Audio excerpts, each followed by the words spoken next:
Energy. Energy is a term we often use in everyday life, but when we use it in physics, we need to be careful as many of our everyday uses are wrong in a scientific context. Energy can be in lots of different places. It can be stored or it can be moving, but it's always the same thing, energy. However, we do give it a label depending on where it is, as this is really helpful. And as it turns out, there's only 9 labels we actually use for energy, and most of them are fairly obvious. So let's have a look at these labels for energy now. I'll only give a brief explanation if it's not really obvious. So number 1, nuclear energy. This is the energy that's powering our sun. Number 2, thermal energy or heat energy. Number 3, light energy.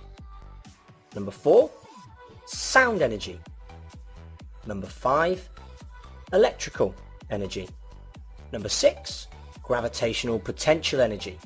The higher up the skydiver goes, the more gravitational potential energy he has. Number 7, kinetic energy. As a skydiver falls out of the plane, he's moving, and kinetic energy is just a fancy word for movement energy. Number 8, chemical energy. All these 3 things have chemical energy stored inside them. Finally, number 9, elastic potential energy. And that's the energy stored in something that's been stretched. One of the really big things we need to remember about energy is that it cannot be created or destroyed. It can only be transferred into one form or another, from one place to another. This is known as the conservation of energy, and is one of the fundamental principles of physics. Knowing this, let's have a look at some of the examples from before. So, here's the fire again. We now know that chemical energy is stored in the wood in the fire. And what's actually happening is that chemical energy is being transferred to the surroundings as light energy and heat energy. Okay, now let's look at the light bulb again. This time, light energy and heat energy are again being transferred to the surroundings, but this time it's electrical energy that's going into the light bulb. What about the television?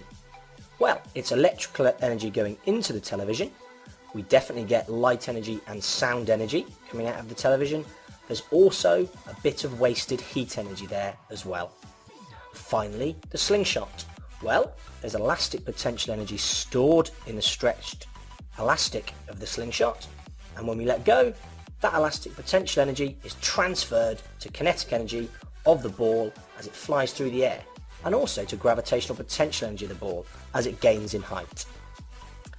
It's really important with energy that we remember the 9 labels we have for energy, and it's also incredibly important to remember that energy cannot be created or destroyed, only transferred from one place to another.